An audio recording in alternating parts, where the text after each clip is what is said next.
Okay. Hello, everybody. So we usually give people a little bit of time to sit down and get themselves sorted. Absolutely. But yeah, A little rum. get the rum ready. But yeah, hello to everyone that's joining, and I know there's quite a few people that are going to be doing this at a slightly later date. So hello to anybody that's watching at a later date as well, whether it is pre or post Christmas. I think some people might have got it as Christmas gifts. So hello to those that have got it as Christmas, and Merry Christmas to everyone as well. Whilst we're on the topic, we've got a really exciting tasting tonight. I'm looking forward to this, and this is actually our last virtual tasting of the year, which has gone mad. It's gone pretty quick, to be honest, considering. And then we've got lots planned for next year, lots of like virtual tastings still, but the last one of the year. So I'm honoured to close off the one of the probably the shittest year for the bar industry. Closing out. It's time to kill it. We're going to finish it off with some rum. Move on to better times. A great way to finish it off, really. There's no better. So yeah, but we've got as you can see, we've got Mitch joining us tonight, which is great. And we're going to be going through the Black Tot range, and this is a really nice, unique little tasting. Actually, usually when we do like a rum tasting, or we do other tastings, we'll have several different rums or different whatever spirit we're doing, and it'll be kind of from either different brands, or it'll be like a collection of the brand's portfolio. Whereas this one we're breaking down what actually goes into one of the blends, and then we get to try the new one, which I'm very excited for. And yeah, it's going to be quite interesting because you don't often get to taste them separately, which would be good. And it kind of helps understand a little bit how they're kind of all joined together. So yeah, it should be good to do it. And I'll let Mitch introduce himself as well and tell us a little bit about himself. But yeah, it'll be fantastic to have Mitch along, because I think Jeff said that you're great one of the great brand ambassadors. So thank you. That's very kind. Hopefully I live up to the reputation. So. But thank you so much, Hannah, and thank you to Star for having us tonight. It's an absolute pleasure to be able to share some rum with you all tonight, and I believe this is going to be your first tasting as well of the 50th anniversary. It is, yeah. I've not actually tried that yet, so it's going to be great. We're going to see Hannah's reaction live on air, so we can watch closely and see if she likes it. So to everyone out there who's joining us tonight, thank you so much for picking up one of the Black Tot tasting packs. We're gonna lead you through this tonight of this little journey of 5 rums that we've put together for you. To introduce myself, my name's Mitch. I'm the global brand ambassador for Black Tot Rum, a long-term rum lover. I fell in love with rum several years ago when I started working in bars, and I had the very lucky opportunity to work at one of the world's great rum bars called Trailer Happiness. I was going to say you worked in Trailer Happiness. What's that? I thought you'd worked in Trailer Happiness. Yeah, it's a fantastic place. It's just one of the homes of rum around the world, and it's such a wonderful place to introduce people to rum, because I think quite often people it's not that they don't necessarily like rum, it's just they haven't had a good one yet. I think sometimes people get a little bit scared of it as well, which is mad, because I think if you come from a like a vodka or gin background, it's one of those, you think white rum and you go automatically to something quite sweet like Bacardi, or something that's more like a flavored rum. And I think people think, I'm not going to enjoy the dark rums, I don't usually drink dark spirits. And then from the other side of things, you get people from the whiskey side, and I think they probably think, it's going to be a bit too sweet and not quite for my taste. But there's really a lot out there, and it's quite surprising, really. We actually had a customer in today that she was after some rum and she didn't really know much about it. And I overheard her, my colleague was serving her, saying, Sarah showed us some Guyanan rum, and she said, I didn't realize they made rum in Guyana. And it's one of those things I think people don't always realize just how much rum is out there and how much is made. And we're even starting to get some in the UK now. People making rum from sugarcane juice or molasses in the UK, which is crazy, really. So yeah, Caribbean rum, but yeah. I think you hit on a really good point there, which is, you know, how people define rum, how people talk about rum, really determines, you know, how much they end up finding out about it, or how much interest they have. So, you know, the common traps that we've laid in the rum world are calling rum things like white, gold, and dark, which.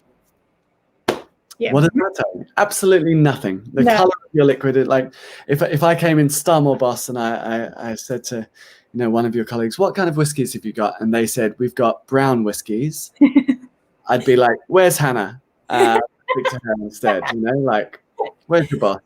It would be ridiculous because you'd say, well, what does brown whiskies mean? What does that mean? Is it Scottish, Irish? Is it bourbon, rye? Is it Highland, Lowland, Speyside, Islay? Is it peated? Is it not? Is it like all of these different things, these definitions that we have for whiskey? And then, you know, rum, white, gold, and dark tells us nothing. We could have a white rum, which is, you know, charcoal filtered, 40%, column still, you know, clean daiquiri rum. We could have a white rum that's distilled from sugarcane juice, unaged, Martinique, grassy vegetal, or we could have a white rum that's, you know, a 75% overproof firebomb from Grenada. You know, white rum could be any of those things, and depending on which bottle you picked up, you have a very different feeling in the morning. You know, yeah, that's true. Yeah, it's interesting. I think I do think people are getting more interested in rum, and it seems like. I think people were predicting, what's going to be the next big thing after gin? Is it going to be rum? And I think, you know, that it's starting to grow in that sense, but I don't think it's sort of grown as the same way sort of gin exploded. However, I don't think that's necessarily a bad thing, because it seems to be like a steady kind of interest into it. People seem to be a little bit more kind of into knowing about it, as opposed to just being like, gin's a really big thing. Because I do think there's been a little bit of in the past sort of 10, 11 years with the gin boom, that, you know, people suddenly get into gin and they're like, I like gin. You know, that's my thing now, if that makes sense. I think people are a little bit slower coming into it, and they're actually taking a little bit more time to get to grips with rum. But I think it's because there is so much, there's so much out there, like you just mentioned, you know, things like Martinique rum, and we mentioned like 3 different types of white rum that all give you completely different flavor profiles and taste. So it's going to be really interesting to get through these, to taste them. So what shall we be tasting first, Mitch? So to give you, I guess to give everyone watching at home, first of all, a little overview of the pack and what we have for you tonight. So you've got 5 rums in there. The order for tonight's tasting will be Barbados, Guyana, Jamaica. Then we'll do our Black Tot Finest Caribbean, which looks like this guy. And then we'll finish with our 50th anniversary, which is our new baby in the Black Tot family. So we're very excited for you all to meet him.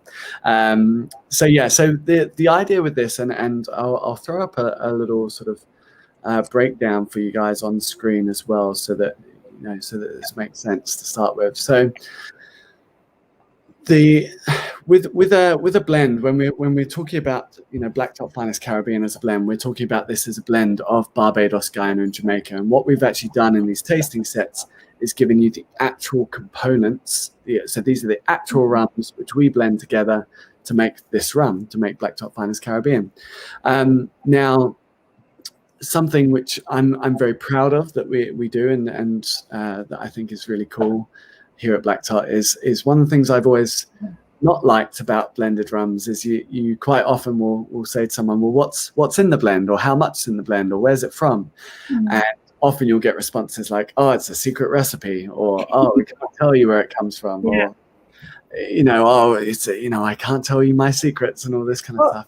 I was thinking, I was like, I'll maybe, might ask, what's the kind of breakdown of it? And then I thought, well, maybe not, because usually people won't give you that. They won't tell you what the breakdown is, because they're like, nope, can't, it's a secret. It's nothing, I can't give that information out. So usually it's a very secretive thing that, people don't like to give out, but yeah, I've always thought of it like if anyone here likes watching like a cookery show or Gordon Ramsay on TV or something, and like imagine watching him doing a recipe and going through it and showing you how to make this dish and going, but I'm not going to tell you how much of everything's in there because then you might try and copy me and be Gordon Ramsay. It's like there's other things you've got to do first, right? Like you don't just like bang, I'm going to open a restaurant. Like, I mean, first of all, I firmly believe anyone in the booze world is far too arrogant to just copy someone else's recipe. You'd always look at this and go, well, actually, I'd add a bit more Jamaica, or I'd add a bit more of this. You know, that's just human nature.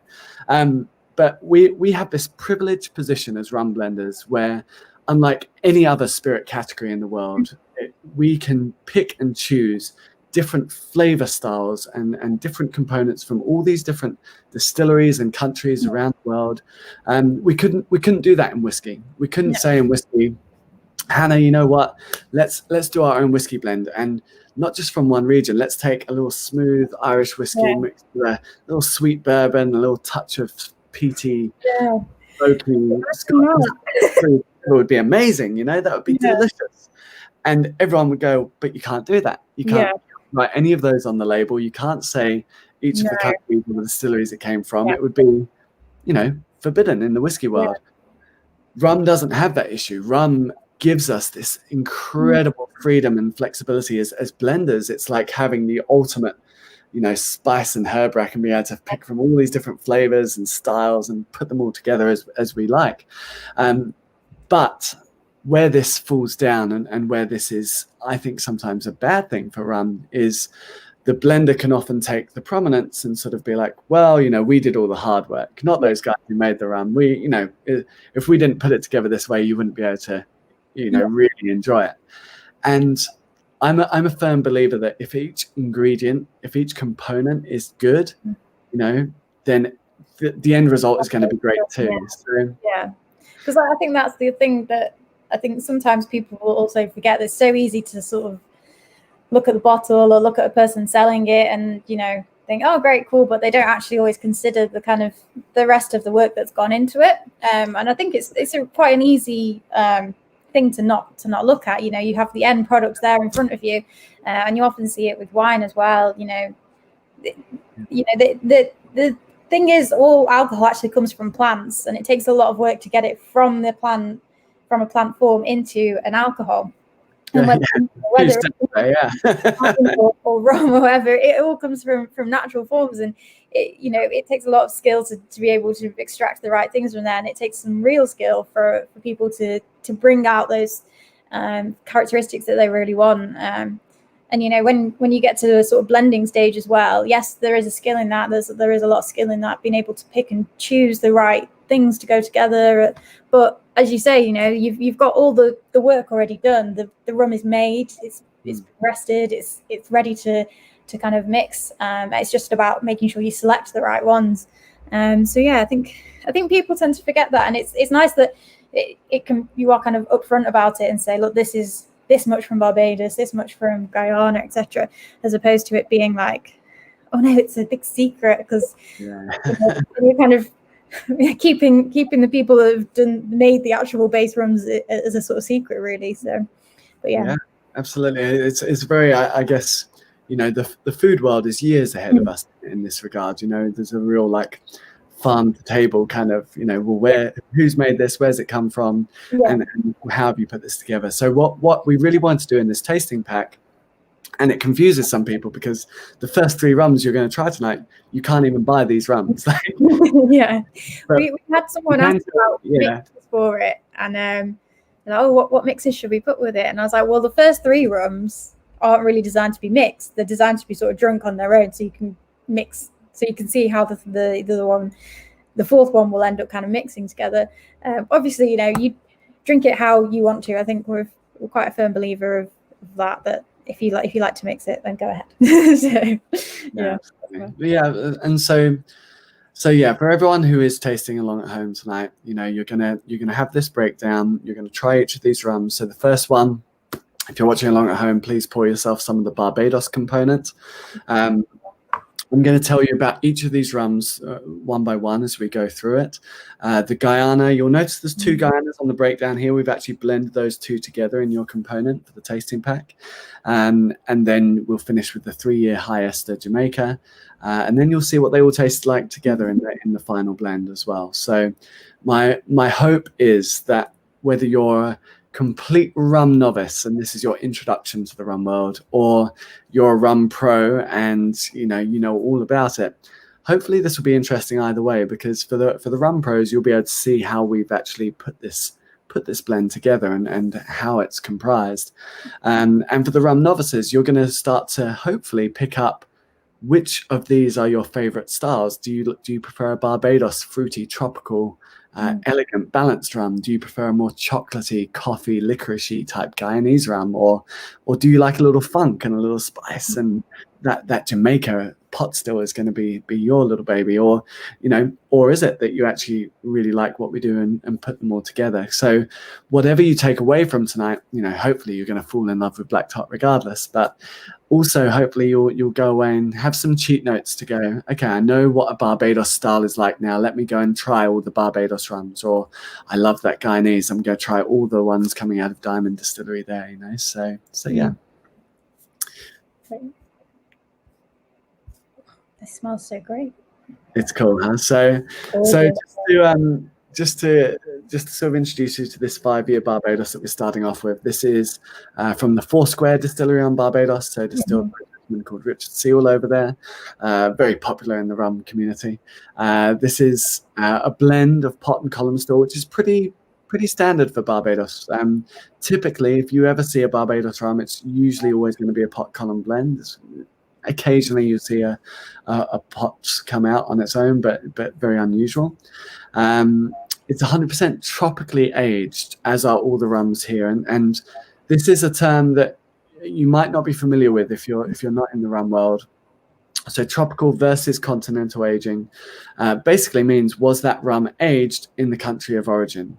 Because if we take 2 barrels of rum and we age one in Barbados for 5 years and one in Scotland for 5 years, they're going to have very different temperatures. They're going to have very different climates. That barrel is going to have very different effect on the liquid inside.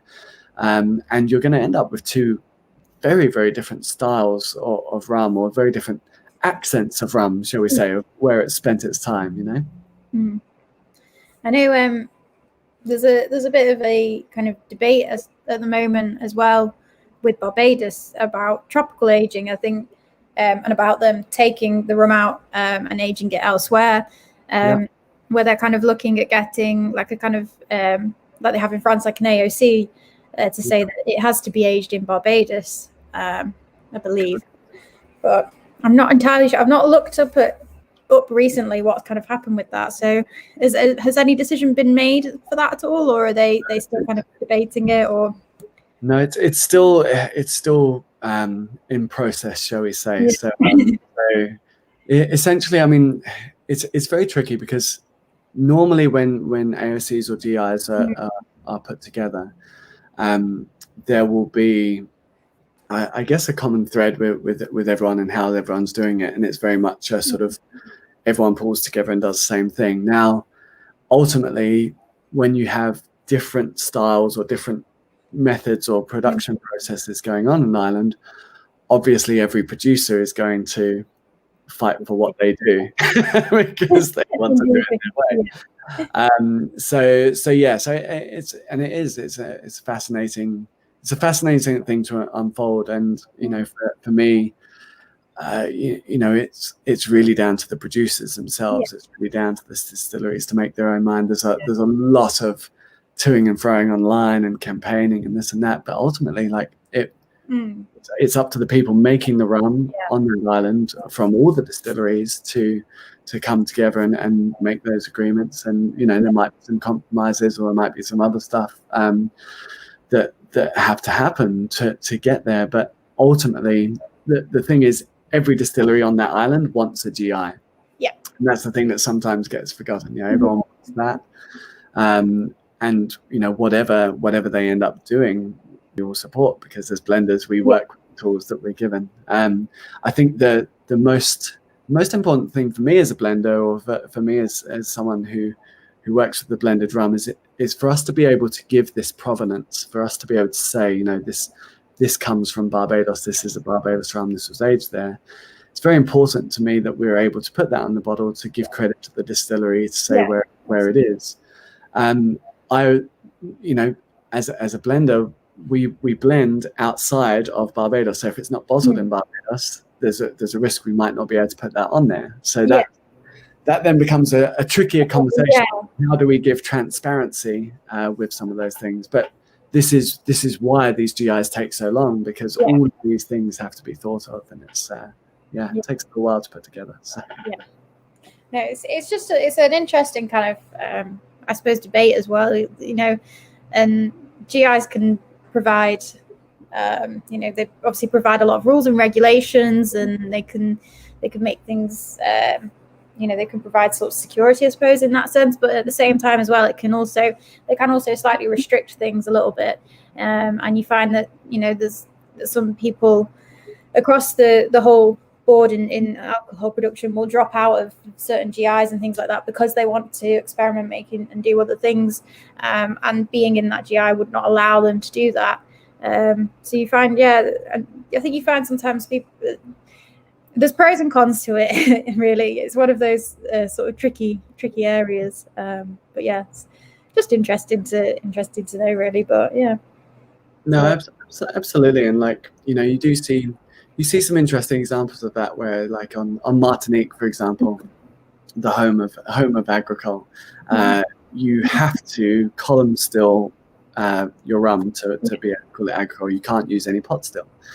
Now, pot stills make delicious rum. Why would you not want to do pot stills? But at the time, they used column stills. That was what they made their agricole with. So that's what got put into the AOC. So now you can still make pot still rum there, but then you can't have the AOC attachment to it. Yeah, so it's sort of bizarre, It's but it's delicious. So why wouldn't you want to call it agricole and put? So I think the purpose of a GI, and what I hope the GIs, and I'm sure we'll see more and more of them, not for just Barbados but all across the Caribbean.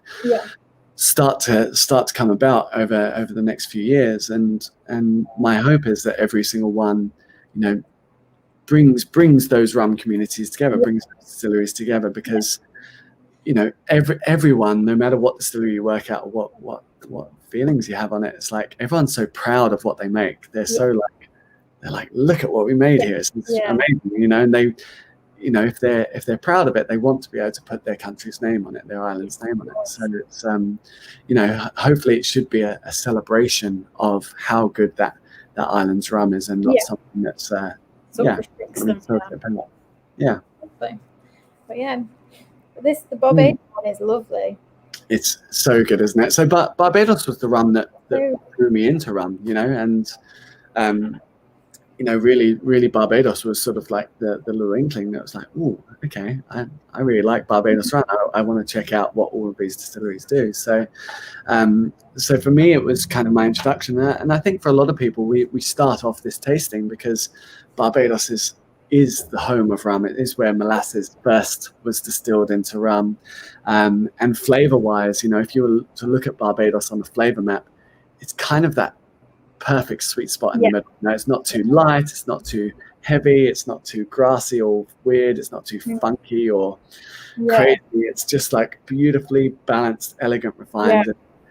And if I start you off with this Barbados rum, depending on your reaction to this, I can go, right, okay, we need to get more intense or less intense or funky or weirder or whatever it is. And I think it's such a great starting point to figure out where your taste profile lies in rum.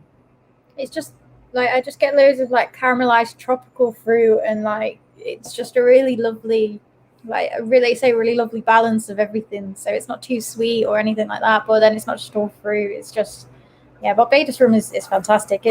Barbados rum is usually known as like a sort of sipping rum. So if you like to just sort of drink and appreciate it, it's always a good one for that sort of thing. I think, it is. I always think I think of Barbados as like the pina colada of rums. It's your pineapples, coconuts, all that fruit. You know, if you're lying on a tropical island and coconut on your hammock, Rihanna's walking past, you're on Barbados. You know? That would be great. That would be the dream. Right? I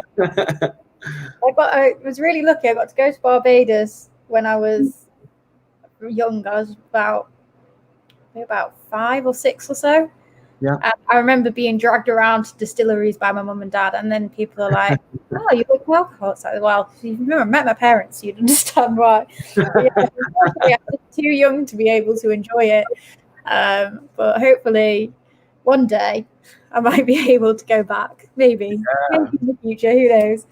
But yeah, do you get to go out to the Caribbean quite a bit then, Mitch? Or So normally yes. Normally I'd be going out there, hopefully at least once a year, to do a little tour of some distilleries. And obviously this hasn't been a great year for travel this year. Travel.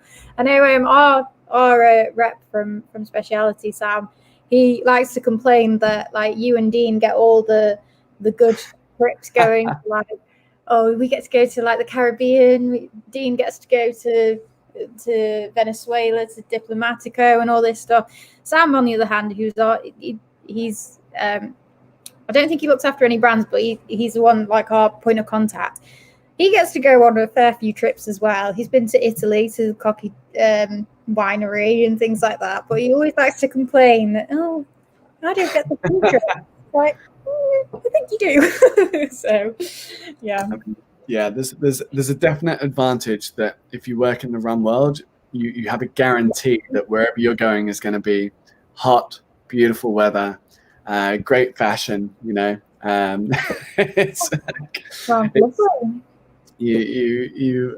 although now, of course, yeah, as you rightly said, you know, people are starting to do more distillation of molasses and stuff here in the UK and other stuff. So there could be some like less glamorous trips coming up in the future. But yeah, we try to keep this all in the Caribbean with the Black Tot, you know. Yeah, maybe one day. It's crossed. Yeah. Lovely.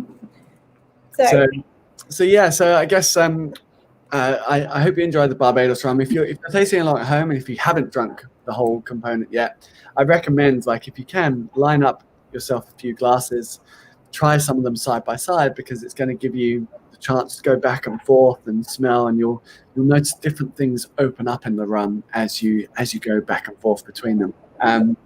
But let's move on to our Guyanese rum, because I think this is delicious and possibly my favorite component. Certainly it's, you know, makes up 60% of the whole blend for Finest Caribbean here. So it's you know, it's a big part of it.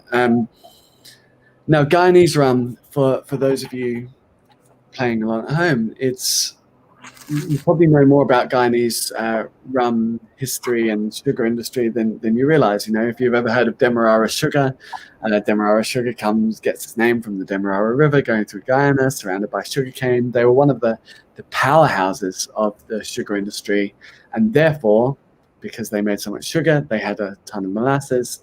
Because they had so much molasses, they made a lot of rum, and certainly for the Navy blend, which obviously Black Tot is very inspired by the sort of traditional Navy rums that used to be made.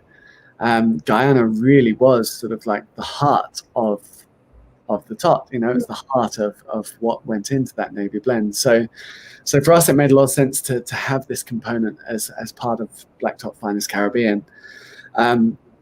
Straight away on the nose, you're going to smell it's completely different. Like, it's not quite as that bright fruitiness that the Barbados has. A lot more coffee, chocolate, licorice coming through. There's a slight hint of bitterness in there as well.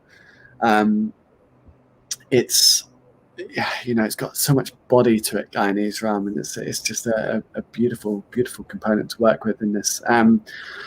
To give you a sort of a brief idea, so Barbados had 4 distilleries going on. Guyana only has 1 distillery these days. So after decades and centuries of having like loads of distilleries dotted all around, gradually they all closed as each sugar refinery closed. So the sugar industry, you know, kind of got bottomed out by a few things. One, you had lots of other countries making sugar, trying to undercut you. Two, we started making sugar beets in Europe, so that sort of was a cheaper, easier way of getting your sugar.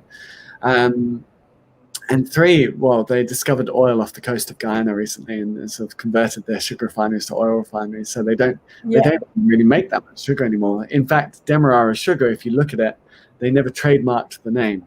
It's a good argument for a GI or an AOC. So they never trademarked Demerara sugar. So if you look at it in the supermarket, it'll often say, product of Mauritius or Australia or somewhere else, but never Guyana. I've never found Demerara sugar that says it's from Guyana over here. So I have to have a look at that. I never noticed that before. Yeah, haven't thought about that. But yeah. No, whenever you're buying sugar, if you're buying sugar for your coffee or your tea or anything else, or for your cakes, just check, see if it says from sugarcane. Because if it doesn't say cane or sugarcane or anything like that, then it's come from an alternative source like sugar beets or something else. Yeah. And if you buy that, then you're not making more molasses, and we can't make more rum. So buy good sugar. Buy good sugar. Keep the rum industry alive. Yeah, absolutely. How are you finding this one, Hannah? It's lovely. You can definitely taste it. It feels heavier in the mouth than the Barbados rum, and it certainly has more of those kind of the chocolatey notes and the richer sort of caramel notes in it as well. But when I first smelled it, it's almost got a kind of quite ripe banana sort of smell as well. Mm-hmm. Where the Barbados one had those slightly softer tropical notes, and they were just like caramelized. This has got super quite ripe banana, almost like a banana split. Yeah. I feel completely.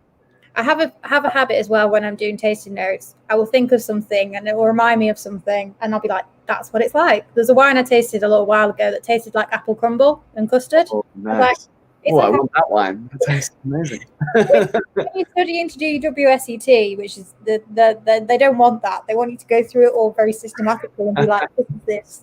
But I have a habit of just being like, "Yeah, that reminds me of banana split," and then that's how I kind of relate to them. But yeah, no, I think that's fantastic, and that's why. I'm a big fan of people sort of finding their own tasting notes, finding their own flavors within it, because as much as I can give you some pointers, I've had in the past. I've had different spirits in the past where someone said to me, "Oh, this is what it tastes like," and then that's all I can taste, and I'm now I have no idea what else is going on. So it's quite interesting. As soon as I was doing my WSET before lockdown. Yeah. Got about halfway through, and then they had to stop it, and then they wanted to start it again in December, but I said not doing that. Yeah. Caravelle shop recently. You'll understand why, because there's just boxes everywhere. It's just a bit mad, but but I was talking about that, and I said, sometimes I will taste a wine or a smell or a spirit, and there'll be something that immediately jumps out of me, and I'm like, that's what this is. That's what that tastes like. And I said, I find it quite difficult to then sort of put that aside and be able to go through it. And my tutor was saying that a lot of the time it's what your brain recognizes first. So if you smell something and something immediately jumps out of you, it's what you are finding in that first. But it's like your brain's going through a catalogue of things, and something will come out, stand out, and then it's kind of working through that to get through all the other sort of tastings and being able to put that aside. You can then start to develop those other sort of characteristics. But I do agree, sometimes someone will say something to you and you're like, oh yeah, that's what that is. And then trying to get past that again can also be a little bit more difficult. So I think it's always nice to be able to come back to things as well and see how they develop, because a lot of things will change in the glass as well. And if you are mixing it as well, if you are drinking it with a mixer or not neat, then you will find that will change it as well. So we always say to people, try it neat first, and then before you mix it, just so you're not kind of masking any flavors in there. Yeah.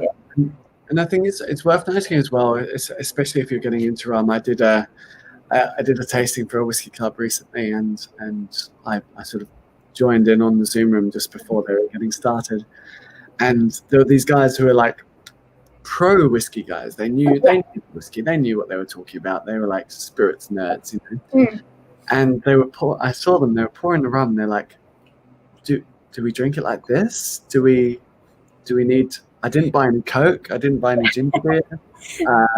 Do I need ice? Can I add water? I know I do that with whiskey sometimes. And it was like they were looking at this alien in their glass, going, "What the hell do I do with it?" Because in their mind, they'd only ever had rum that they mixed. They only ever had rum that was for cocktails. And but just like with any spirit, there's always this quality, and then there's the cheap stuff, right?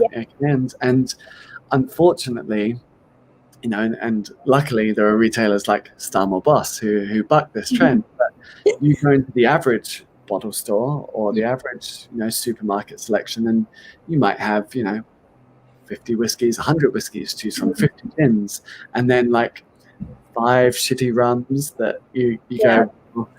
And I look at them and I go, well, I wouldn't buy any of these rums, so why would anyone else? And it's like, you're never going to become a rum drinker if you're only ever having that kind of stuff. So you've got to find the quality, you've got to have the fine stuff, and having retailers like yourself that actually are getting behind better quality rums and expanding that rum shelf a little bit. And we're always going to be like, can you give us a bit more? Can you give us a bit more? Like, give us before the first lockdown. So the way I'm in the in the Fulwood Road shop here at the moment, and we've not got as many spirits here. This is more like wine focused, but the Charavel shop, pretty much the whole back of the shop is all spirits. And originally we just had a few shelves apparently for rum, and then it's expanded to like full floor to ceiling, probably about this wide, full of rum. And we're actually wondering whether, slightly controversially, we might strip out all the gin and replace one of the gin shelves with rum instead, because and I think we were talking about it over just after Christmas last year. We were thinking, okay, maybe next year for Christmas 2020 we'll replace one of those with rum, and then we'll have a smaller gin range. Obviously then lockdown happened and spirit sales did unfortunately drop, but we are finding like rum is definitely on the up, and it's one of those that we probably have about 100 different rums at least or so. Awesome.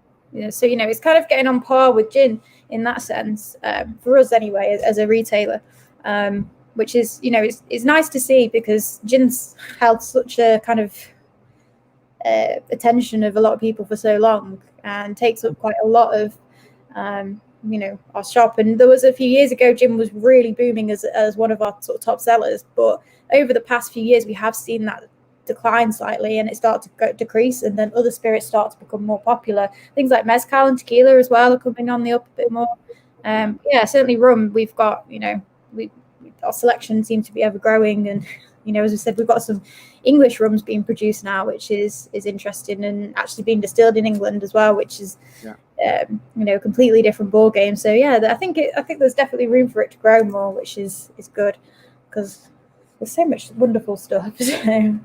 Absolutely. And whether you're a whiskey lover or wine lover or whatever else, what you drink is often not, it's not that you're just a whiskey lover or just a cognac lover or this or that. It's like you just like quality, you just like something good, and hopefully in this pack tonight we're going to show some rums which you go, actually, wow, I can drink that on its own. That is really nice, and we start you off on your journey, or carry you on wherever you are. So the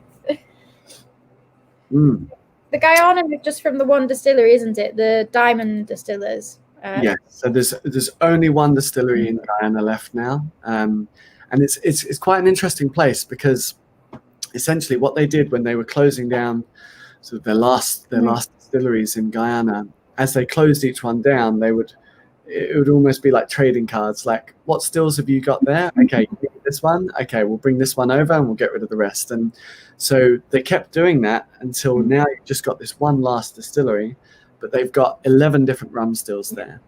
And, maybe 4 or 5 of them are all from other distilleries from like 100 years ago, and like they've been knocked down and passed along. And so it's almost like walking into a museum of Guyanese rum history, and all of these stills, they've got some of the last wooden stills left in the rum. So if you ever hear of the Port Morant still, or the Versailles still, and more, these are all wooden stills. So it's fascinating. It's like the pot itself. If you imagine your pot still, the pot itself, the whole base is just a wooden vat essentially. Wow. And it's got like a little copper lid on it and copper bone arm.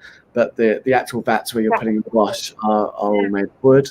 And then the Enmore still, the column still, is sort of a wooden, almost like a wooden rectangle going all the way up with copper plates in the middle of it. And it's as crazy as it sounds, because wood wears out. Wood isn't with liquid over long periods of time. So you have to replace bits, and like, I don't know how many times it's all been replaced. It's kind of like Trigger's broom, you know, like all the bits at some point will have been repaired and replaced and swapped out.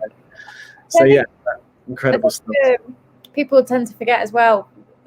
You know, there's the spirits are quite an old industry, but rum is a really old industry. Like, you know, it dates back to the sort of slave trade era and things like that in the sort of 1700s, I believe.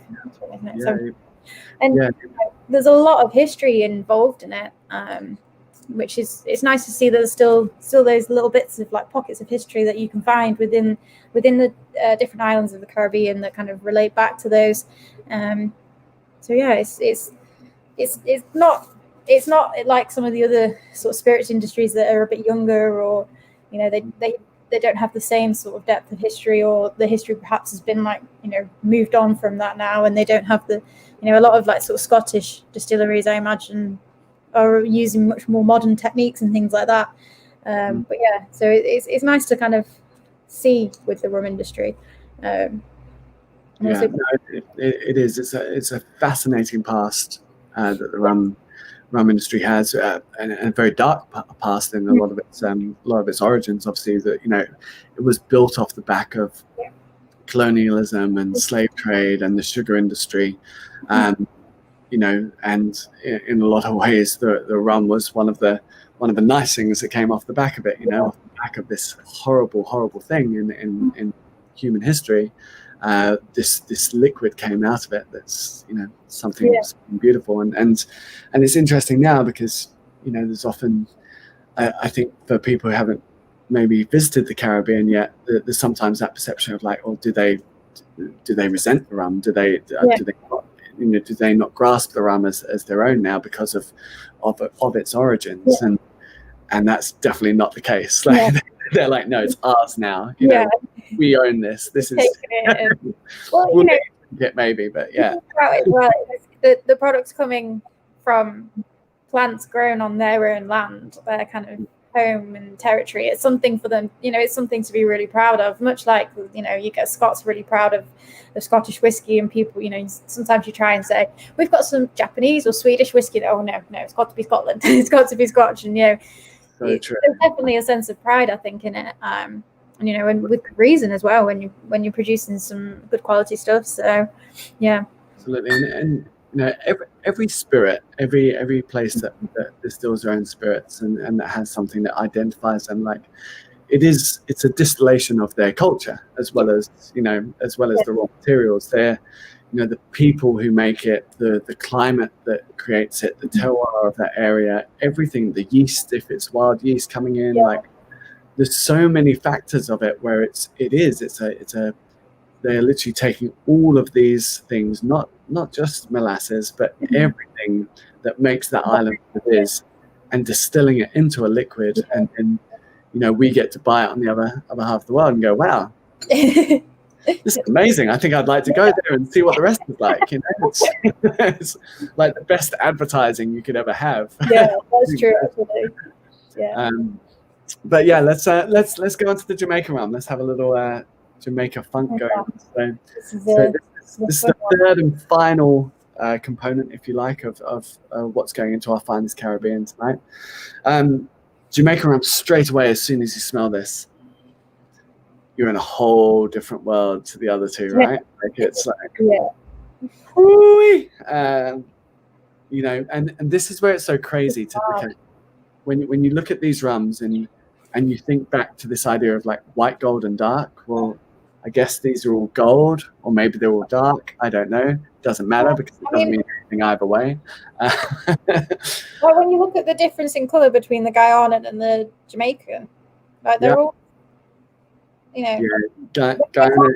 different, but then at the same time, I wouldn't say that one of them's like, oh, this is I don't know, maybe you'd class the Guyanan as a dark rum, but that's not necessarily that dark in comparison to a lot of dark rum. Yeah. If you're using those terms, just throw them out the window right now. And often the next step up from white, gold, dark will be English, Spanish, French, which is equally as ridiculous. Like all of these that you're trying tonight are technically English style rums based on former colonial territories and all of this kind of stuff. But it's like saying I only drink European whiskey. Which one? Like, well, Scottish and Irish whiskey is still all the same, isn't it? One of them's going to knock you out, It's like, or like, I don't know, imagine saying to French and Italians, like, just European wine, it's all the same. Right? You'll be swimming with the fishes, Oh, I was going to say, you'd get some very upset winemakers if you said that. They would be like, But you see how like immediately it's like, oh, that's a terrible thing to say. How dare you take away the provenance of that area? Well, then don't call it English, Spanish, French, or don't call it just Caribbean because it's far away from us. No, talk about each individual island. This is how I believe that we are going to, move rum forward and be able to talk about rum at a higher level and a more educated level, is by saying like, no, this is a different style. Jamaica is doing a whole different thing to these other two. So let's learn about Jamaican rum, When you actually line them up, even just smelling them, that you can smell the difference between them. The Barbados has got that light fruity touch. The Guyana's got that rich, all the toffee and caramel. And then you smell the Barbados. The Jamaican, completely different from the other two. You just go on a complete tangent. It goes off the board. Which is not a bad thing. Yeah, no, and this is the exciting part about it, and this is why I'd never start someone off on Jamaican rum, because this is kind of like the Marmite rum in the pack. You're either going to love this or you're going to hate it, right? Okay. And if you're the kind of person, I always think, if you're the kind of person who's at the petrol station filling up your car and is just standing there filling up, you're like, that person, you'll love Jamaican rum. Like acetate and burnt rubber and all of those crazy smells going on. You get all that funky, ripe, overripe kind of rotting fruit and veg that's like kind of sexy for us, but not necessarily great marketing speak, but it just smells great. It's one of those. It's definitely got what you'd call a vegetal note on it. I suppose that's the way of marketing it. But it's got which basically means it's got that slight sort of funky element. But when you say like the kind of rubber and things, I definitely get. For me, I get like a kind of smoke, but it's almost like when you've got barbecue on and you've got like a piece of meat on the barbecue, but it's like covered in like a marinade or something. You get that really sweet but smoky kind of aroma that kind of comes off it, and that sort of taste as well. That slightly burnt, sweet but smoky taste. That's the sort of thing I get off this. Maybe a little chicken going on. Yeah, like alongside all the fruit and the vegetables kind of characteristics, and even a bit of spice as well. Absolutely, and this is where I think Jamaica, probably almost more than anything, but I think it's a great example of how the flavors and the style and what that island or that culture does gets reflected in the rum it makes. So Barbados is very laid back, very easygoing, very refined, elegant, and that's reflected in their rum. Jamaica is a party. Jamaica's loud. It's like reggae and ganj and jerk chicken and big flavors, and like it's a party, right? So it's almost like with Jamaican rum, your goal is to turn all the flavor notches up to 11 and just go, right, okay, how can we make this super big and intense and flavorful? And there's actually a method in which some of the distilleries on the island do this. So you have 6 distilleries operating on Jamaica at the moment. You've got Appleton Estate, which is probably the most famous. New Yarmouth, which makes a lot of the pot still rum for Ray and Nephew. You've got Worthy Park, which are making some delicious rums out of there. Then you have Hampton, which makes some super funky high ester rums. And then Long Pond and Clarendon as well, and which again makes some super big flavorful rum. So this rum's actually coming from the Long Pond distillery. So this is 3-year, tropically aged, 100% pot still. And to give you an idea of where Jamaica sort of takes it in a different level, on those last 3 distilleries, Hampton, Long Pond, Clarendon, they sort of do some extra steps, shall we say, to get their rum extra funky, which doesn't really happen in too many other places anywhere else around the Caribbean. So typically what would happen, you'd get your molasses, you'd add your yeast, whether it was commercial baker's yeast, champagne yeast, whatever it was, or proprietary yeast or wild yeast, you'd ferment your molasses for, in Barbados, 2 to 3 days. Guyana is 1 to 2 days. Jamaica will do 1 to 3 weeks. Like, it's a whole different thing. Then when they distill their molasses, whenever you distill something, especially for a pot still, you have a leftover wash that won't have any alcohol in it, but it's very, very acidic. And we in the rum world, we call that dunder. And we take that acidic dunder, we scoop it out. Normally, every other country, every other island will just water the dunder down, give it pour it on the crops, put it in the river. In Australia, there's a distillery called Husk. They feed it to their cows, and these cows love this dunder. They're all about it. I think there's a few places that use it as like cattle feed. I think Mackmyra do in Sweden. I think recycle theirs. Yeah, I could be wrong, but I'm sure I know they recycle it, and I'm sure they do it. That's how they do it. Yeah, right. I might need to double check that. Don't quote me on that, anyone. But I saw Gareth Bell was on the thing we did last night, actually. Yeah, so great character. So yeah, I'm looking forward to having a few daiquiris with him as well. But yeah, it's an interesting thing. So by using that dunder, when you add it to your next lot of molasses that's fermenting away, the acidity almost sort of like kickstarts this whole thing. And when you get acid plus alcohol molecules binding together, you create what are called esters. And these esters, you can have hundreds of different types of esters. You've got all different types of acid, which are produced during fermentation and come in with the dunder. You've got all different types of alcohol, not just ethanol, but all the alcohols in the heads and the tails that you will distill off or like cut away. But in the fermentation, all of that's in there together. All of that's in this melting pot. And as these flavors start to bind up and bind together, you create incredible range of different, smells and scents and flavors and everything that's coming through.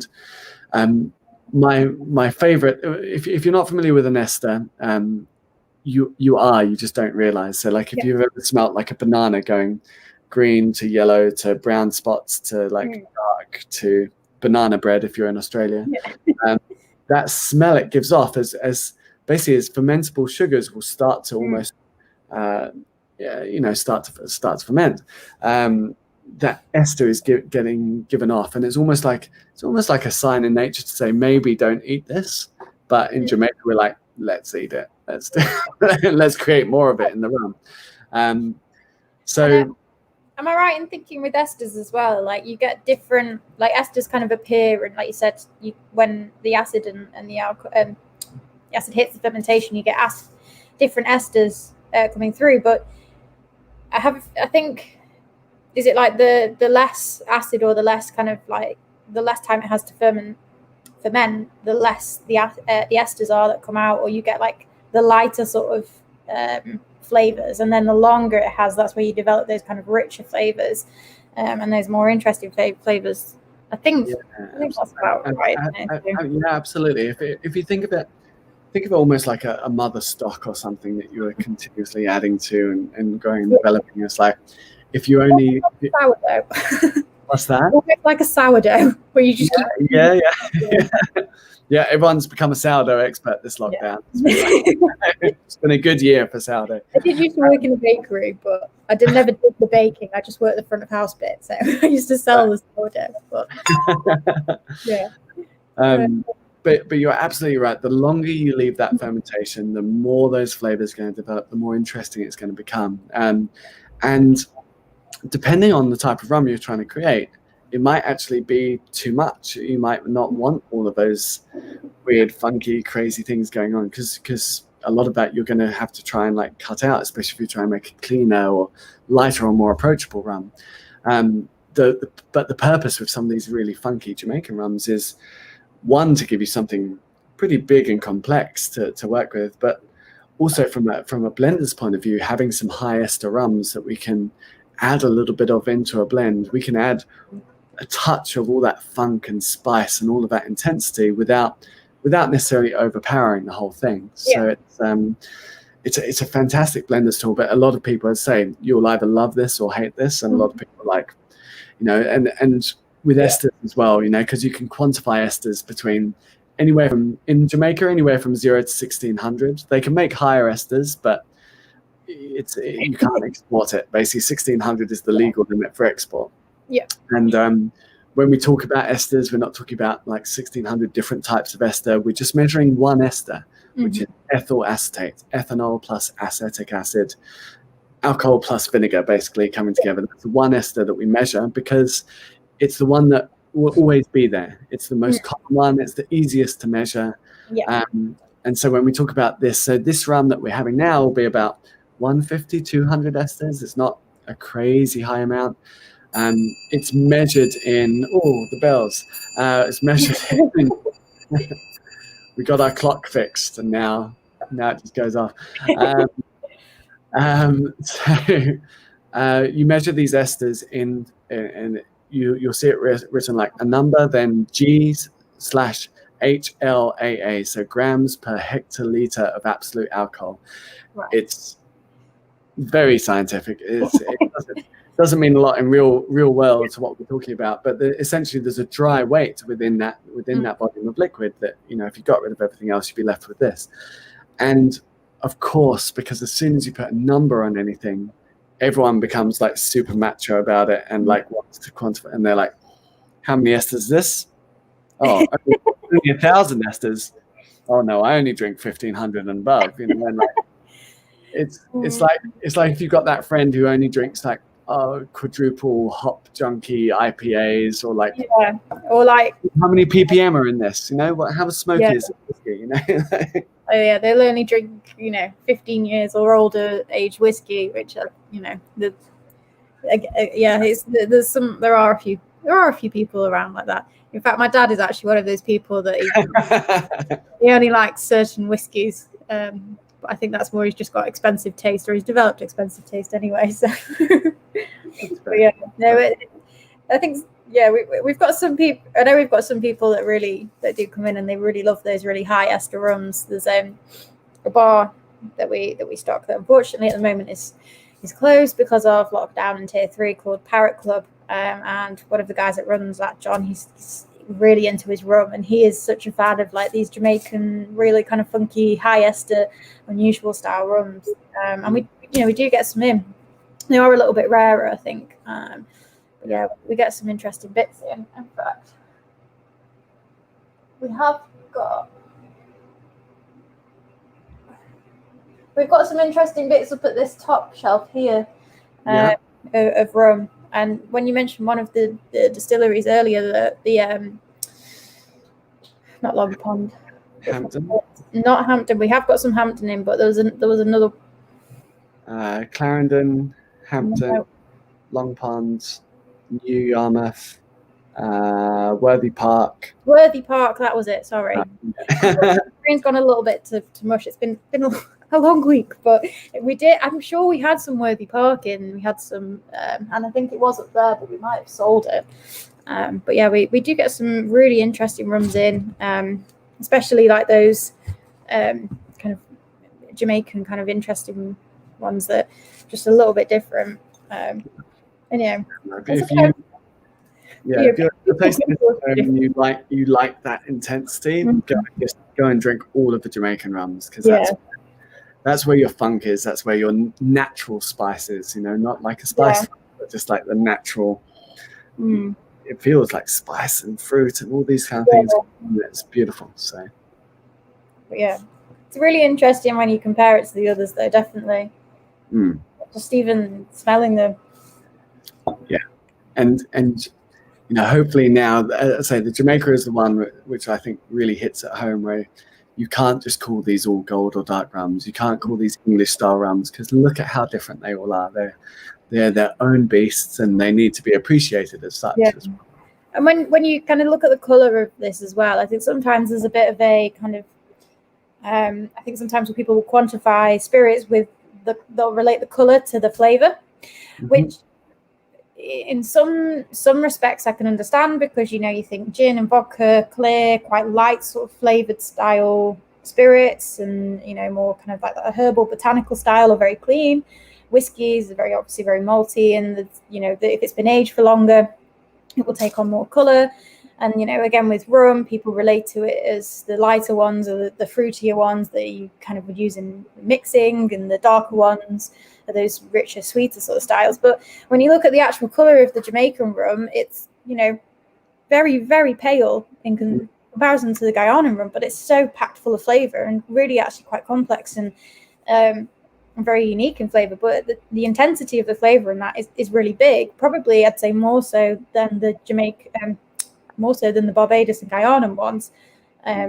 Yes, they've got quite a lot of flavour in there, but the Jamaican for me just seems to have a lot of intensity. You get a lot of that kind of, it really, it packs a punch. You taste it and you go, this is this, and this, if that makes sense. Whether the other two, like, they take a little bit more time to reveal themselves. And I think sometimes, like, you know, like you said about kind of relating to just rum as being one particular thing, looking at kind of the color of the spirit doesn't necessarily give you any information about what it will taste like, or how it's going to be on your palate, because you know, this is a really light rum, and not aged for very long at all, but it's so intense. So yeah, it's nice to see them kind of lined up. Because how long was the Guyanan one aged for? I know there's two Guyanan ones in there. Yeah, so the Guyana is a mix. So there's an unaged component, which is like basically 1/3 of what your sample bottle would have been. And then the other component is 3 to 5 years old. Yeah. Now, so if we look at everything across the board here, we've got a lot of, you know, 3 to 5, that kind of age range with rums. And I think, again, if you're coming from the whiskey world, you would look at that and go, that's not very old. That's very young. But you've got to remember, we're working with completely different climates and temperatures to what you're working with in Europe, in Scotland, in Liverpool, and things like this. And this is where tropical aging versus continental aging becomes very important, because you can take these rums, age them in Scotland, and you're right, 3 years wouldn't be very much. Yeah.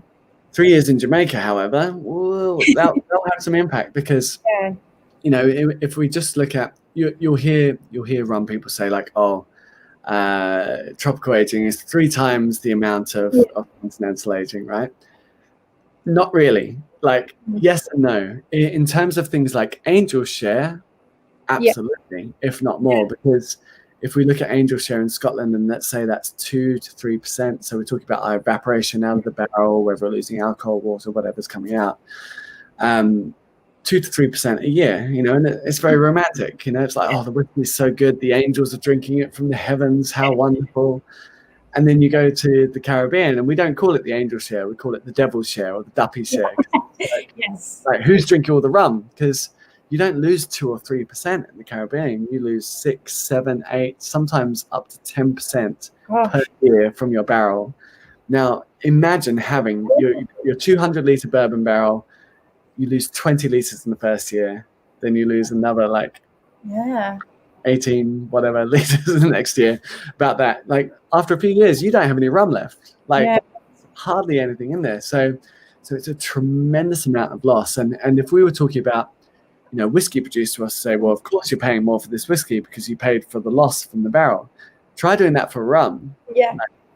You would be paying twice the amount for rum, 3 times the amount for rum. But because rum doesn't quite have that notoriety that whiskey has yet, we haven't quite commanded those same prices.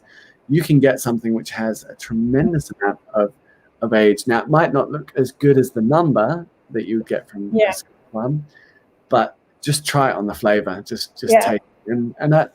And I think, if you've tried some of the great whiskies coming from hotter climates, some of the great Australian whiskies coming from a place like Starward, and some of the American places, of course. Quite often you won't see age statements on their whiskies, and it's not because they can't tell you or they don't want to tell you, but it would just look silly next to the Scotch because needed one. It's interesting how that kind of transpires through different spirits, because in Scotch whiskey it's very much about, if it's older it must be better. And there's definitely that kind of opinion out there, which isn't necessarily the case at all. And you do see this with rum, that people look at it and go, oh, it's only sort of 3-5 years old. That's not very old, really, is it? And you think, well, as you've just explained, it is a lot older. The spirit in a way is a lot older than you think. It's almost like at the time the climate kind of speeds up the whole process. It speeds up the whole process a lot quicker, and everything, you develop everything much quicker than you would do if you were in somewhere like Scotland, where half of your winter, you've got snow on the tops of the islands and things like that. So yeah, it's definitely it's an interesting kind of way to look at it, because I don't think really you can quantify spirits just by age, but I do think it's changing slightly. I think people are getting a little bit more used to the idea of that the number is not necessarily the most important thing. And I think what a lot of people don't always realize as well in the whiskey industry, when you're making, say, a 10-year-old whiskey, it's a blend of a mixture of casks which are up to 10 years old, or they might be a little bit older, a little bit younger, but the average age is generally 10 years. So it's not necessarily that all the whiskey in that bottle has been aged for a maximum of or a minimum of 10 years. And it's something that's done. I think it's something that's done quite a lot across the spirits industry. Blending, I think blending gets looked down on a little bit, but it is a really important part of every spirit industry, really, making sure you get that kind of consistency, or that you're blending to get the flavors that you want, and you add complexity with blending as well, which is a really important thing to add in spirits. So yeah. Well, Hannah, I think that's a wonderful introduction to our fourth rum tonight. Let's move on to our first of the Black Tot babies. This is our Black Tot Finest Caribbean. So this is your fourth component in the pack tonight. Now, I suppose when you're looking at this, hopefully with those first three rums, it's like we've played you the individual instruments, and now you're hearing the whole band together, right? So when you smell this, when you taste this, hopefully you start to pick out like, oh, okay, yeah, I can see some of the fruit coming there from the Barbados, and I think that's a bit of the Jamaica jumping out, and you can sort of start to see, okay, yeah, this is where they're all playing together. Yeah.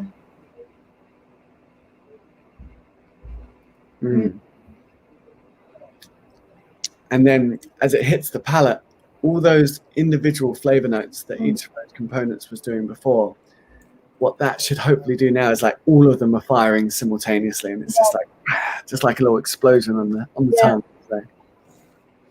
It's lovely that it feels like it's got just the right amount of balance of everything in there. So you can get some of that slightly funky kind of some of those notes that you get from the Jamaican rum, but it's balanced out by that softer kind of fruity rum from Barbados, and then you get this lovely, quite rich finish from the Guyanan rum, that just kind of makes you want to have another sip of that.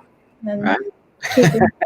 That's No, it is, and for me, it's like this is the perfect kind of almost like the perfect workhorse rum. Like this is the rum you can just reach for if you just want something nice to sip, or if you're like, I need rum for a cocktail, you can throw it for that. It's like it will kind of do whatever you want it to do. It's just like it's easy. Oh yeah, I'll do whatever. So I think I'd love to tell you a little bit as well, because I'm sure there's some people who are wondering what the hell does Black Tot even mean. So, so, so to give you a little background on that, so the name and the brand is all inspired by the Navy rum blend, which basically went on for the Navy were giving out rum rations to their sailors for 239 years officially, probably a lot longer before that, and rum had sort of become synonymous with the Navy and with the Caribbean, obviously. But every Navy going to the Caribbean or going to the Americas took booze with them. You always took booze because water didn't last that long. Now, if we're talking like the 1500s, 1600s, when they're first sort of going out there, you've got the English, Spanish, French, Portuguese, Dutch, all these colonial powers sort of hitting up that part of the world and discovering the new world. And as they went out there, depending on where you came from, so coming from England, we would take beer because we were beer drinkers. So if you were going on a short voyage, you take a low ABV beer. If you were going on a longer voyage, say to the Indies, you would take an India Pale Ale, like a higher ABV, stronger beer that would last longer in the barrel. Remember, there's no plastic containers, there's no glass bottles, they're too expensive. So everything goes in a barrel, whether it's water, beer, gin, anything goes in a barrel. Now, the problem comes when you get to the Caribbean, what do you drink on the way back? Because you've definitely, the beer's all gone now, or it's all gone off. The booze, whatever booze you took, that's long gone. So out of the Caribbean, out of the sugar industry, out of everything else that was coming on, you had this new spirit emerge, which was rum. And it had none of the same limitations that other booze had. So if you think about any other booze that we make in the world, whether it's beer, vodka, wine, whiskey, anything, we plant a crop, we wait for 9 months, we harvest that crop, and then we decide, are we going to eat or are we going to party, right? Yeah. Hannah, this is why you and I aren't in charge of the world food supply, right? Because we'd be like, wow, let's go. 2020 did a bit rubbish, so And these things that we plant and grow, in a lot of cases, we actually have to do quite a bit of work to get them to ferment and germinate or convert those starches into sugars and get them going. Rum never had this issue.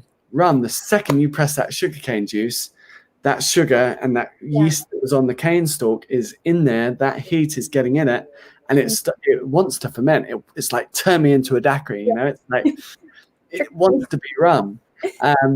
And even when we extract the sugarcane crystals from that sugar juice, we boil it up, we crystallize it, we separate it out, you're left with this molasses. That molasses still has a huge amount of fermentable sugars in it that we can then very easily turn into rum. And the difference was every other country that makes a distilled spirit at some point through its history will have a period where it bans distillation, where it says, you know what, there's a famine on, we need to eat, stop making whiskey, we need bread, come on. Rum never had that issue. Sugar was a luxury good. Sugar was just, it was worth its weight in gold. It was this luxury item, going back with these spices and other things, that the molasses was just let's do something with it. So having this raw material that essentially had no ill effects on food supply or anything else meant that, and also once you get molasses, they're very stable. So sugarcane juice you can't transport anywhere. It's too volatile. It rinse away. It will explode the container it's in before it gets to where you want it to go. So you have to distill sugarcane juice wherever that sugarcane is. Molasses, however, it's pretty solid. Once it's molasses, you can put it in a container, transport it all around the world. That's why we're getting rum being distilled in England and all these other places where we've never seen a sugarcane, because it's much easier to take this around. Now what the Navy did that was interesting was, at the start, it was very much your ship, your rules. So you got whatever casks of rum you could get, you put them on the ship, you drank them. And then at some point, the Navy said, maybe we should quantify what everyone's able and allowed to drink each day, just to put some rules in place. So 1731, they introduced the Navy Code for England and for the Royal Navy here. And in that code, they said each sailor is entitled to either 8 pints of beer per day or half a pint of overproof spirits. Wow. Now, Hannah, I don't know if you sail much, but trying to do that after 8 pints of beer or half a pint of overproof is like be a pretty wild time, right? I've been on a boat a few times. My mum and dad and my sister live on the Isle of Wight now, and you have to get the ferry across over there. But I was going to say that's like an hour journey, and imagine. I mean, obviously they're going across this different seas and things like that in the Navy, but yeah, if you've had a lot to drink after that, it could be the boats into port, and I think the sea is a very dangerous place, to be honest. It's lovely, but it's also very can also be very dangerous if it's really bad weather or anything like that. So yeah, I can imagine. And that's on a modern ship. Imagine when there were wooden ships and sails and all this. It's like, So next time you go to see your parents, 8 pints of beer, see how you feel on the other side, and come through. I don't think I'd get over there. I think I'd end up. I don't know. No, I don't. Why am I in Mallorca? What's happening? This isn't what I expected. So the Navy very quickly cut this down. They halved it and halved it again, and then eventually this admiral came in, Edward Vernon, who wore old grogham coats, which is like a waterproof coat back in the day. So the sailors called him Old Grog, and then he said, "Let's water down the rum because everyone's getting far too wasted." So they called the rum grog. So if you've ever heard the term grog, that's where it comes from this old Navy tradition. And it was just rum and water. You hear lots of things about like it being the original daiquiri and all this. No, it was just rum and water. That's all the grog was back in the day. And then early 1800s, they built so in London, you can sort of still see where the remnants of them are with the West India docks. They built these huge dockyards so that all the stuff coming back from the West Indies could be offloaded and distributed out, and all the merchants could do their thing, and then the Navy would take their barrels of rum and actually blend them together in these giant blending vats. So they had like 32 blending vats, all connected a third of the way up with a little metal pipe, so they were all interconnected. They were all wooden, all open top. You would dump all the rum inside, churn it together. They'd pull it off, water it down to 54.5% ABV, which is still pretty boozy. But that was like the Navy strength. So they put it down to 54.5, put it in a barrel, sent it back out to sea, and that became the Navy blend. And this blend, they continuously topped up for over 100 years. Wow. So when you take that kind of level of just like, imagine that as your mother stock, right? Just adding and adding and adding and adding and adding the layers and layers of flavor. I mean, these vats caught fire twice. The fire brigade, the first time they tried to fight it, the fire brigade, like it took them a week to put out the fires that were on top of these vats, because every time the fire brigade went in, all the fumes were making them so drunk that they had to keep switching people out, right? So this Navy blend was this incredible mix of distilleries from all around the world. And when you continuously top up a blend like that, it keeps changing. Like it's never one thing. So sometimes you'll hear Navy rum, people be like, "Oh, the Navy rum blend was this." It's like, no, it wasn't. It was this one year, and then it was this another year, and then we added casks from here. So we know the main pillars of Navy rum were like Barbados, Guyana, Jamaica, Trinidad. But when there was a shortage of rum, you'd get rum from Martinique, from Cuba, from Africa, from Australia in the blend. Like everything went into that original blend of rum. And basically that tradition of giving out the daily tot lasted for 239 years until basically the last ever day they gave out the rum ration, which was the 31st of July 1970, which was called Black Tot Day. And they called it Black Tot Day because it was like a funeral for the rum. They had black armbands and coffins and like had funeral processions for this rum. It was like they'd lost their favorite crew, right? But I'll show you. Actually, I'll show you a couple of pictures on screen so people can see sort of. We did a rum tasting on the 31st, and we started off with the Black Tot, which I think you joined in with for a little bit, but I know you were super busy because you did like a big 24-hour Black Tot sort of virtual party with different things, which was really interesting. Which I believe it's all still online, isn't it? The 24. It is, yeah. So you go, yeah, if you go to YouTube, if you look up Black Tot Rum, like and subscribe and all that jazz.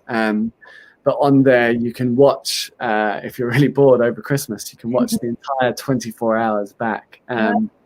And basically, yeah, we stayed up for 24 hours, and the whole purpose of the day was to bring all these people and distillers and blenders from around the world, bring them all together for a celebration of rum, because essentially the Navy blend was bringing all of these distilleries together, and we kind of want to do that in real life, you know. So so we're very honored, and you know, we just got like Spirits Business Event of the Year for it as well. So we were like, oh, thanks, you know. It's like, fantastic events on there. Some like you had some great guests, and there it is well worth, you know, if you are really into your rum and things like that, it's really worth having a look at some of the stuff on there, because there's some really interesting people and conversations that went on, I think, with it. So no, it was good, but I remember you being incredibly busy that day. You were like, I do remember. I remember like running on just before, because I think it was the night before we started or something. Yeah. And I was like, we were just running around like nuts, and I was like, I don't think I'll be busy that night. I was like so busy. We were like, I'll be fine. And then I think afterwards you were like, yeah, I've got quite a bit to do still, probably. We were still like, literally, as it was about to start, still writing out questions for all the speakers. But yeah, so this is just a little like glimpse back into Navy rum life, and just a few old pictures of, you know, some of these guys coming together to get their rum rations. You know, so they're holding like quite big jars, so they'd actually get, you know, tots of rum, not just for themselves, but for their whole mess deck, for their little crew. And that guy 3 in holding, it's a flagon, that will come into play in a second as well. This is what the grog ration looked like. So, you know, this is a very raucous crew coming to get the grog out of the tub. This is a much more orderly crew, you know, it's much more well behaved. And that guy with the book, essentially he would be called the Jack Dusty, or the stores accountant. So everyone would call out what mess deck they're from. He'll write down, you know, how many pints and quarts and everything that each mess deck is allowed for the number of people in their team.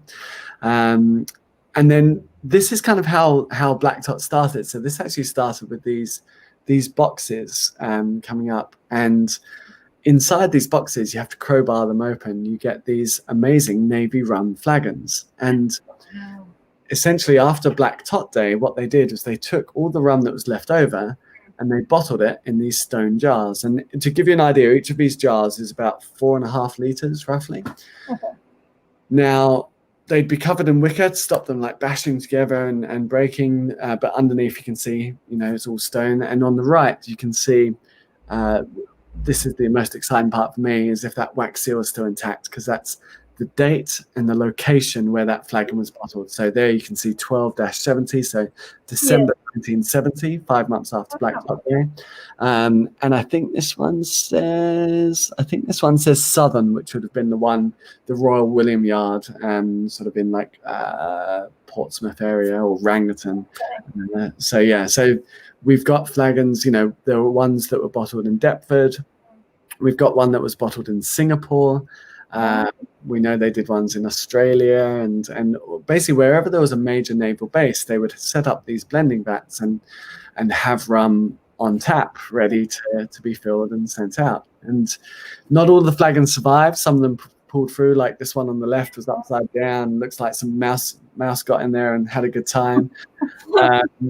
And then the one on the right just wasn't airtight. So, you know, like I tried it and it tasted as dusty as it looks. It was awful. So not many survived, but the ones that did, we actually bottled. So 10 years ago, we released the first ever Black Tot, which was Black Tot Luck and Simon. And this pretty much is one of the only actual bottlings of Navy rum flagons that you can buy in the world. So if you want to taste what Navy rum was back in the day, not a guess, not an approximation, but actually what they were drinking on the ships, go to Star My Boss, get a bottle of Black Tot Last Consignment, and that is the Navy rum. And once it's gone, we will never be able to make that again. You know, this is just a little piece of history. So essentially, for 10 years, we had that, and I mean, it's a very expensive bottle of rum because there's not much of it in the world, obviously. Talk to Sam, see if you can get any on allocation for us for that. Yeah.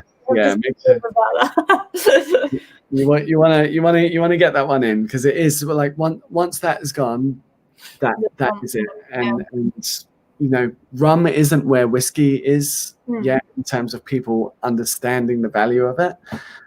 Honestly, just get a couple of bottles, drink one, and try not to drink the other one. I haven't succeeded so far. I've just ended up drinking. That would be what, 50 years old now, that rum as well. So you know. Well, yeah. I mean, I guess it's interesting because obviously in the stone jars, it doesn't age the same way as it would in a barrel, but there is it still changes, it still evolves, and that marriage of rum, you know, the way it was put together, it is when you drink that, it's like, wow, yeah. It's almost it's one of those. When I first tried that rum, I couldn't even comprehend what was going on in it. Do you know what I mean? It was just like, what is this? This is mental, and I can't pick it apart, you know.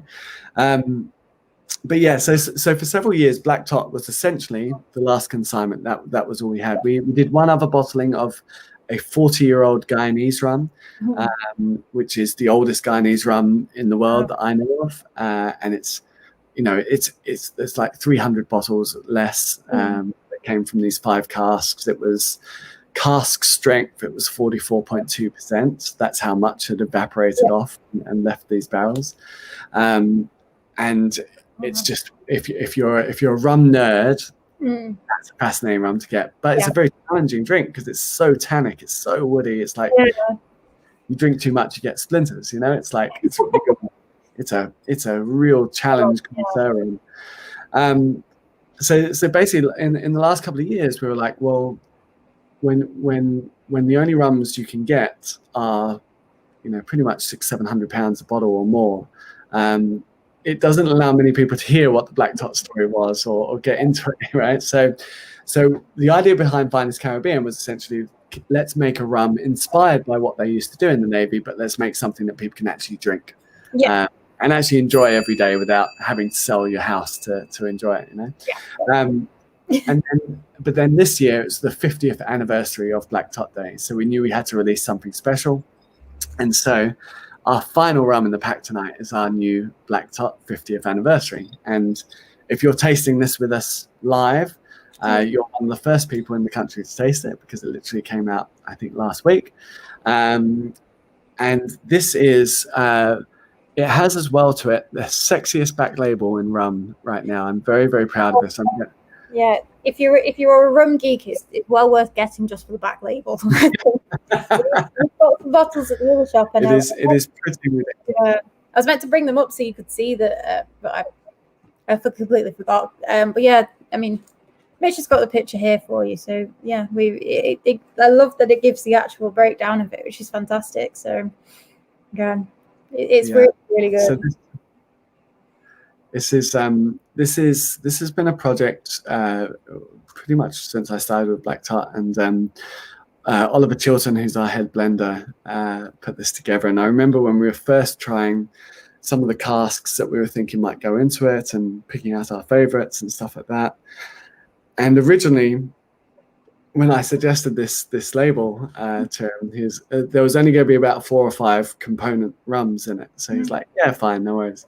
And then, because Ollie's a perfectionist, he kept adding different components, different bits and pieces, and until eventually we have this sort of master blend on the back here. And just to break this down, so you've got the country of origin, the distilleries, the marks of the rum itself. You've got the status of that distillery, whether the distillery is still operating or whether it's been demolished. The still, the tropical versus continental aging breakdown, which we've talked a lot about tonight. And then we've got and this is what I'm really proud of, we've got the actual blend percentage on the label, so you can see exactly what's in this rum. It's pretty cool. I mean, if you're a rum geek looking at this straight away, you're going to notice the Foursquare, the Hampton, the old Port Morant's coming out of Demerara, and when the Port Morant still was still at Iflet, and the original Royal Navy blend at the bottom. Those are the flagons, which I just showed you as well. So we've put some of those in this blend as well. It's a crazy rum. I noticed you've also got some Coroni on there as well, which is a 23-year-old Coroni. Yeah, that's just left that one out. But yeah, 23-year-old Coroni. Absolutely. That's straight away. If I don't know what the whiskey equivalent would be, but like taking all of your favorite distilleries, past, present, and just putting them all in this crazy infinity bottle together is like, that's kind of what this is for me as a rum lover. So. That's really interesting. It's mad, isn't it? There's so much going on. You've got so there's a bit boozy as well. What's that? Where to start with it? Right. I don't know, but so using some of your, for those of you again tasting along with us at home, using some of your newfound skills at picking out, like straight away, there's so much richness from the Guyana, but also on the nose, there's a lot of Jamaica that jumps straight out the glass, I find, when you first pour this. So the Jamaica can sometimes dominate a little bit as well. On the palate, you've got all that chewy chocolatiness and that fruitiness from the Foursquare is coming through as well, those little tropical notes.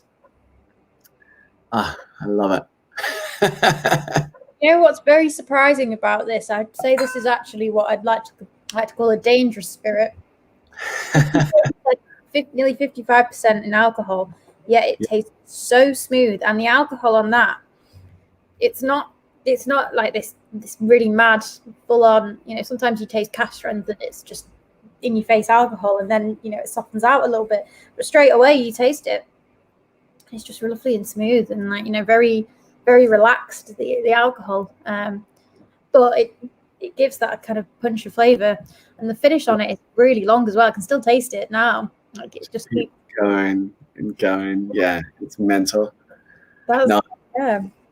I think a lot of people might know Oliver Chilton through Elixir Distillers, through his work with like Porter Elements of Islay, Sycamore Scotland, but this I think is kind of proof in the pudding, and sort of has made his stamp in the rum world, because this is just such an insane blend of rum. It's so good. So there's a fun story as well. So I mentioned to you before, I told you the story of how the Navy used to continuously top up their vats and everything. And so of course one of the first things I asked for when I joined Black Tot was, can we build perpetual blending vats that we can constantly top up? And Ollie was like, sure, one day, get out. And normally what happens if you're doing a blend like this that has such rare components or pieces in it, like there's a 42-year-old Port Morant in this, so which is the same rum that we bottled as Black Tot 40-year-old, and that goes for like $1,500 a bottle, right? So it's a crazy component to be adding into a blend like this, and normally you would go and oversee that, because you want to make sure that everyone just puts exactly the right amount of everything in, and just double check. But then COVID happened, so we couldn't travel anywhere, we couldn't go up, so we sent percentages to the bottling hall and told them the exact amounts we wanted to put the blend together, because this is just 5,000 bottles, so that's it, 5,000 bottles worldwide, and then that's gone. So they sent back these samples, and obviously we'd done a little sample with the cask samples we had and put everything together, and it was like, oh, it should taste like this. They sent back this sample, and it's like, it just smells of Jamaica. Like, and then we tasted it, and it was like, it just tastes of Jamaica. And we went back to them and we said, that Hampton cask that we put in, that one component of Jamaica that's super funky and intense and like an absolute flavor bomb, you did just put a third of the cask in, right? And they said, no, we put the whole cask in. Like,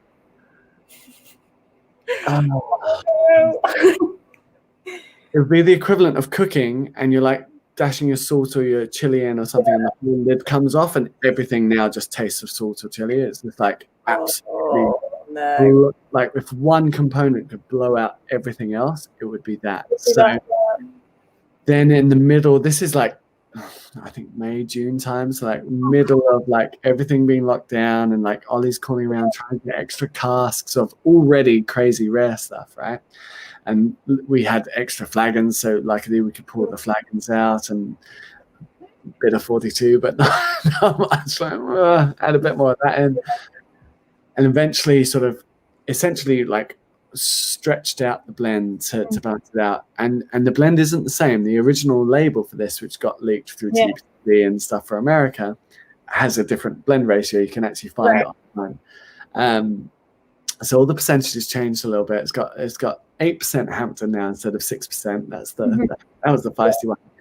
But it's in a way it's kind of ended up better as all second drafts do when you're going through something again. You always improve it. But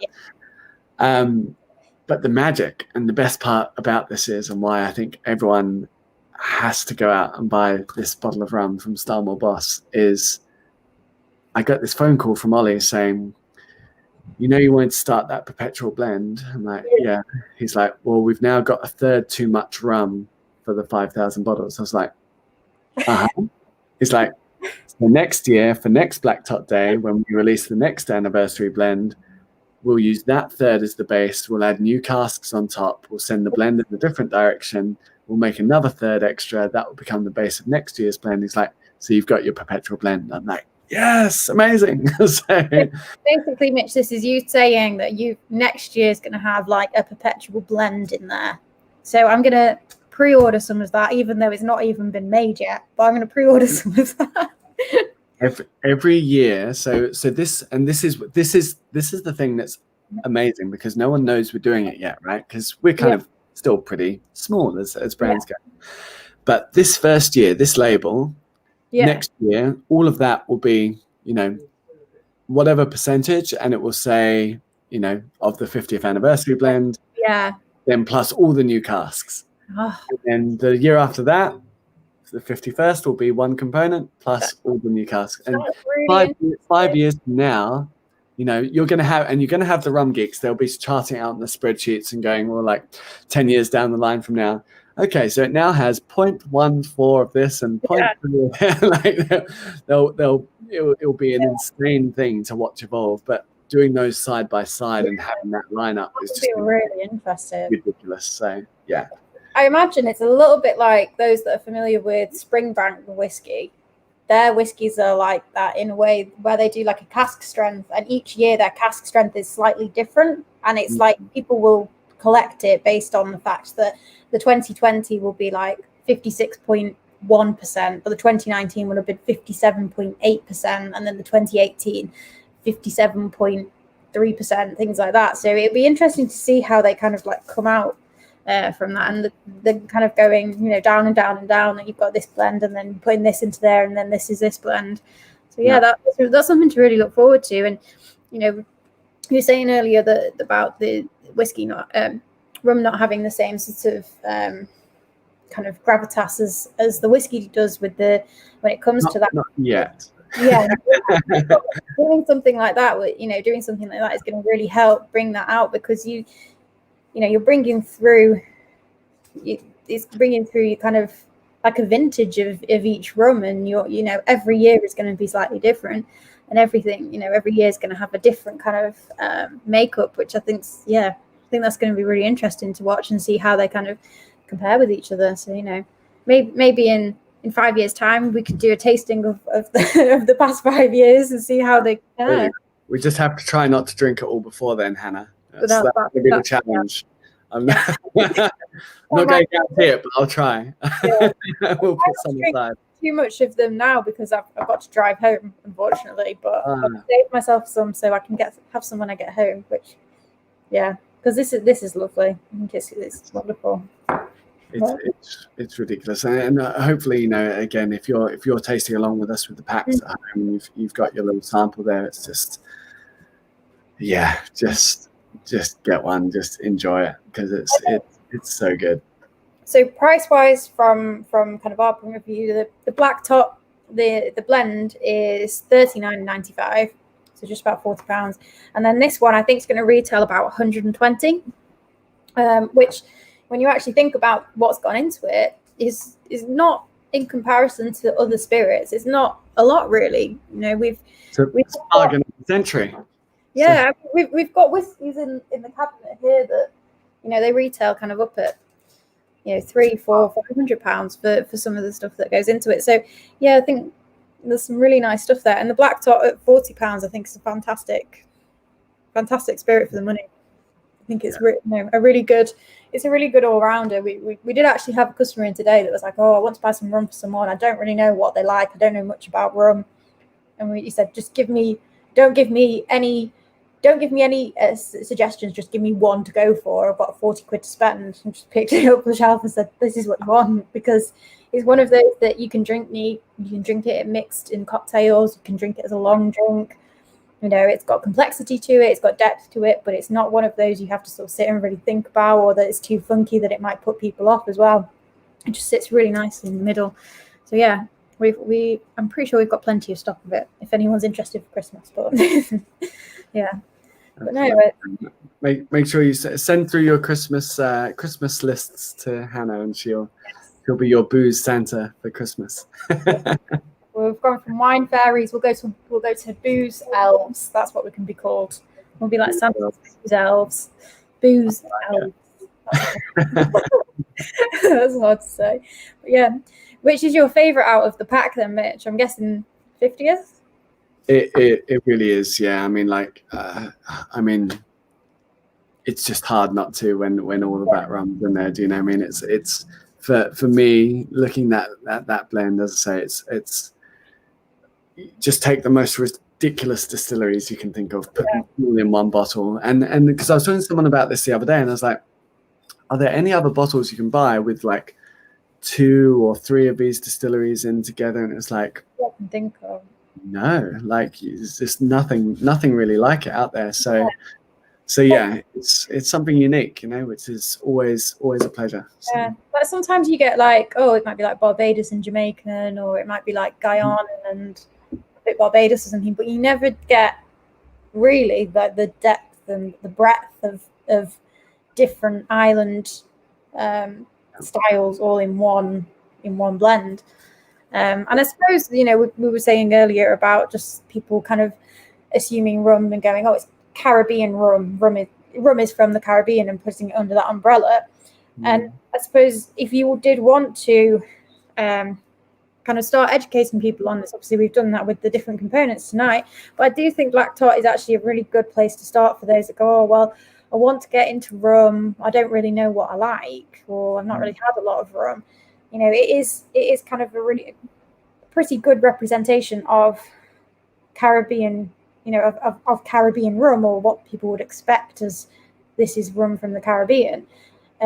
Obviously, there's an awful lot to kind of explore. Like, we touched briefly on things like Martinique rum, and there's a lot of different styles, and different islands have different styles, different distilleries within the islands have different styles. But I think as a kind of starting place, if you were sort of very new to rum and you thought, I'd really like to get into it, it's a really nice place to start, and then you can kind of go on from there. And thinking, okay, well, this is Barbados, Jamaican, and Guyana. What do these taste like?